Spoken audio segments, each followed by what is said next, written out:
केंद्रीय मंत्री प्रतापराव जाधव यांच्या प्रयत्नानं 40 जणांचे वाचले प्राण. पडधरिया कुटुंबानं मानले मंत्री महोदयांचे आभार. मुख्य संपादक गजानन दुतोंडे यांनी घेतलेल्या सविस्तर माहितीनुसार बुलढाणा जिल्ह्यातील मेहकर तालुक्यातील जानेफळ येथे पडधरिया हे कुटुंब मिठाईचा व्यवसाय चालवत आहेत. हितेश पडधरिया यांचा मुलगा जीत हा गुजरातमध्ये वापी जिल्हा वलसाड येथे इंजिनियर आहे. त्याला भेटण्यासाठी हितेश दरीचंद पडधरिया वय 53 वर्ष, मानसी एस खिलेशिया वय 28 वर्ष आणि मानसीची मुलगी दिविजा वय 3 वर्ष हे काल वापीवरून नाशिक जालना ट्रॅव्हल्सनं येत असताना वापीपासून अंदाजे 25 किलोमीटर आंबेटी कुर्ली नजीक रस्त्यावर पावसाचं पाणी आलं आणि काही मिनिटातच ट्रॅव्हल्स बुडू लागली. यातील काही प्रवासी ट्रॅव्हलच्या टपावर बसले. चोहीकडे पाणीच पाणी दिसू लागलं आणि जीव वाचविण्यासाठी नातेवाईकांना फोन करू लागले.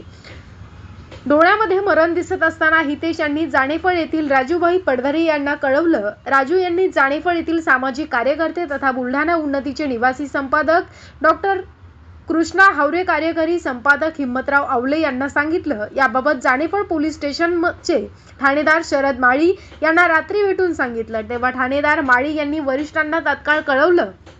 माजी आमदार डॉक्टर संजय रामुलकर यांनी माहिती दिली. तेव्हा त्यांनी मुख्यमंत्र्यांची PRO यांच्याशी संपर्क साधला आणि आयुष मंत्री नामदार प्रतापराव जाधव यांना माहिती दिली. नामदार जाधव यांचे स्वीय सहाय्यक राहुल सोळंकी, गोपाल ढिगे यांनी संबंधित विभागाला कळवलं. मंत्री महोदय प्रतापराव जाधव हे मतदारसंघातील प्रत्येक माणूस आपला कुटुंबातलं असून समजताच तेव्हा मंत्री महोदयांनी क्षणाचा देखील विलंब न करता गुजरात राज्यातील यंत्रणा युद्ध पातळीवर कामाला लावून सदर पुरात अडकलेली गाडी शोधून हेलिकॉप्टरद्वारे जॉपरच्या मदतीने 40 जणांना सुखरूप बाहेर काढलं. जानेफळ येथील तिघांचे प्राण वाचल्यानं पडधरिया कुटुंबानं नामदार प्रतापराव जाधव यांचे आभार मानले आणि सुटकेचा श्वास सोडला.